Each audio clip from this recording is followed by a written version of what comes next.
Garrett, which of those three games would you like to start with here tonight? Man, we got to start with Ohio State and Penn State. I mean, that was massive matchup. Really, really good teams coming into it. Two good defenses that we highlighted, and defenses sure won the day in this game. Mm-hmm.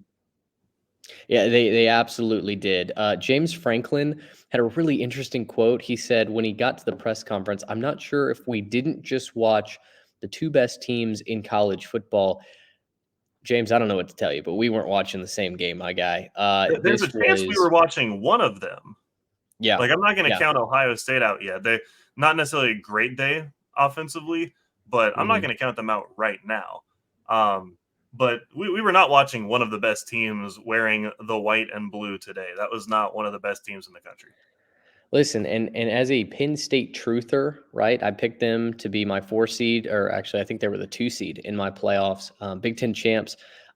They fell short today, 12 points. I know you're on the road. I know you're playing an improved Ohio State defense, but this was as poor an offensive performance as you could ask for. And we'll get into that. First, though, we have to talk the winners here. Ohio State, their defense has been what's held them back from a national championship really since 2015. Year 2 of Jim Knowles in the system. He's done an amazing job, and they looked every bit as elite as a defense needs to look to be a legitimate playoff contender, to go beat a Michigan, right? So give me your takeaways from Ohio State's defense. It looked like they kept Penn State completely off guard all day long. Oh, for sure. I love what Joe said in the chat before he had to take off. Silly Bullets defense is back, and then Drew Aller seeing ghosts. This really wraps up what a lot of it was. You know, it was just such a dominant performance from the Ohio State defense. To be fair, both defenses played really well, but when we came into this matchup, we said that there are two inexperienced quarterbacks that, you know, they haven't been starters, you know, before this year. And whoever made more plays was going to be the one that you know came up on top, and that was definitely the case for Kyle McCord. Definitely made more plays than Drew Aller did, and a lot of that had to do with how ridiculous that pass rush was for Ohio State. Seemed like they were getting on top of him every single play. Seemed like they had him scrambling, running from his life, collapsing the pocket. I mean, they freaking whooped him up front. The Buckeyes, they dominated up front. JT had another fantastic game. And so, look, this is a really good defense. Now, you know, we could, you know, say maybe Penn State hasn't been as elite of an offense all year. You know, they looked good against nobody, but maybe this is them being exposed. I don't know what the truth will be. I'm still kind of waiting for Penn State to play another couple of good teams before I make that final judgment. But you got to tip your caps to Ohio State at this point. A fantastic defensive game. They did a really good job sticking to the receivers, played good coverage, just didn't really give them anywhere to throw the ball. And yeah, Drew Aller just had a kind of bad day. I think total stat line at the very end, 18 for 42, 191 and a touchdown. That ain't gonna get it done. Ain't gonna get it done. 4 sacks, 6 tackles for loss on the day for the Ohio State defense. Fantastic job, Buckeyes. Well done. Mm-hmm.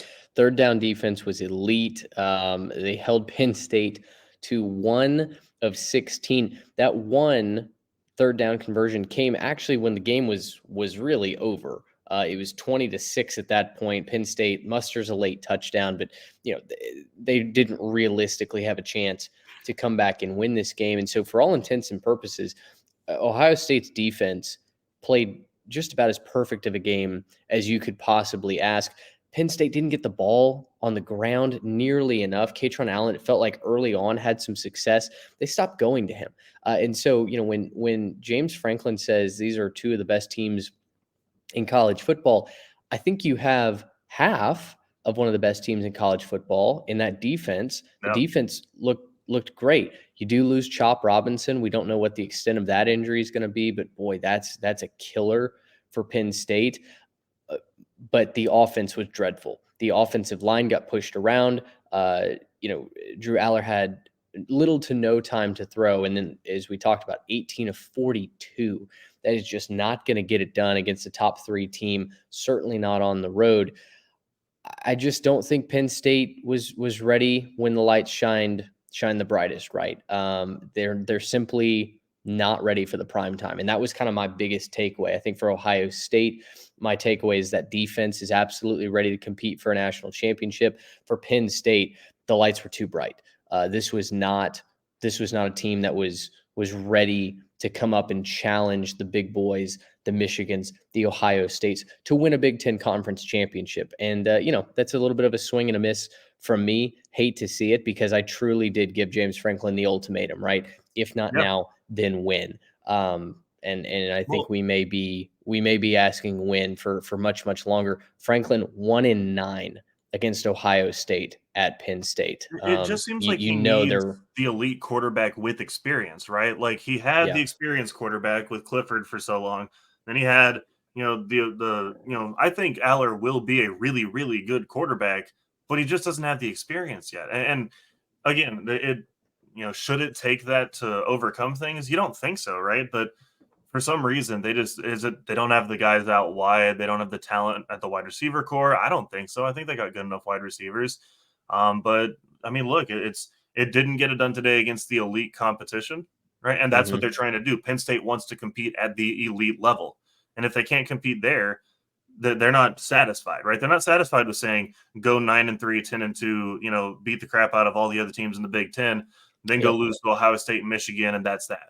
They're not satisfied with that. Penn State requires more. And, maybe at some point in time, this offense takes that step, but they're not there. They just aren't there. It's not where Aller's development is right now. I completely agree right now. I think the offense only has, I think they can only go up from here. But boy, it feels like you're going to waste a really good defense. I mentioned the offensive line struggled, 4 sacks surrendered. They give up 6 tackles for loss as well. Gracious, how about